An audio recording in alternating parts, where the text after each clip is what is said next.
మనము బూడ కాకరకాయల వేపుడు చేసాము. బూడ కాకరకాయలన్నీ వాటి పొట్టు తీసిన తర్వాత ఇలా హాఫ్ కట్ చేసుకొని కొంచెం నూనె వేసుకొని నూనెలో ఇలా వేసుకోవాలి. వేసుకొని లైట్గా కొంచెం ఉప్పు వేసుకుంటే ఇవి మంచిగా ఉడికిపోతాయి. ఉడికిన తర్వాత మనం కొంచెం మసాలాలు, కారం, ఉప్పు, పసుపు అన్నీ వేసి ఫ్రై చేసుకుందాము. చూద్దాం. ఇప్పుడు ఇవి ఒక 5 మినిట్స్ ఉడకాలి. ఇలా అన్నీ మధ్య మధ్యలో కలుపుతూ ఉండాలి మంచిగా వేగేదాకా. కలిపిన తర్వాత మనం మసాలా వేసుకోవాలి. మొదలే మసాలా వేసుకుంటే మాడిపోతుంది కాబట్టి మసాలా ఇప్పుడే వేయొద్దు. మంచిగా నూనెలో మెత్తగా ఫ్రై అయిన తర్వాత వేయాలి. కొందరు దీంతో పులుసు కూడా పెట్టుకుంటారు, పెసరపప్పు వేసి కూడా వండుకుంటారు. చాలా బాగుంటుంది. ఇది మళ్ళీ చూపిస్తాను.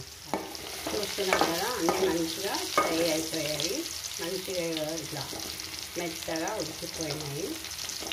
ఇప్పుడు ఇంకా మనము కారం, ఉప్పు, పసుపు తగినంత వేసుకొని మసాలా కూడా వేసుకున్నాము.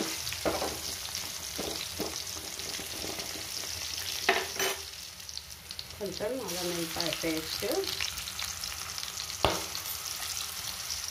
మన టేస్ట్కి సరిపడా ఉప్పు, కొంచెము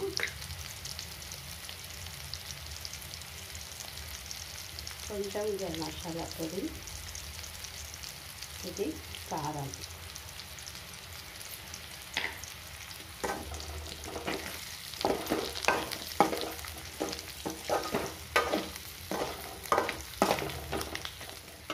పల్లీలు, నువ్వులు, ధనియాలు, జీలకర్ర వేసి చేసుకున్న పొడి.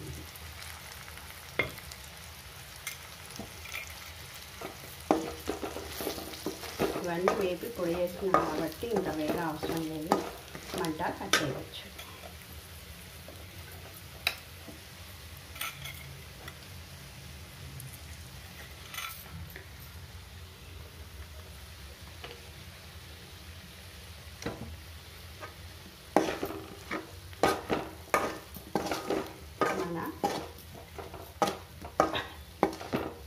బూడ కాకరకాయ ఫ్రై రెడీ అయిపోయింది. ఇది పప్పు అంచుకు, చారంచుకు, చపాతీలో చాలా బాగుంటుంది. మీరు కూడా ఒకసారి ట్రై చేయండి. మా వీడియోను లైక్ చేయండి, షేర్ చేయండి, మంచి కామెంట్స్ పెట్టండి. Thanks for watching. ఫ్రై హెల్త్కి కూడా చాలా మంచిది. ఇది ఈ సీజన్లోనే దొరుకుతుంది కాబట్టి తినాలి.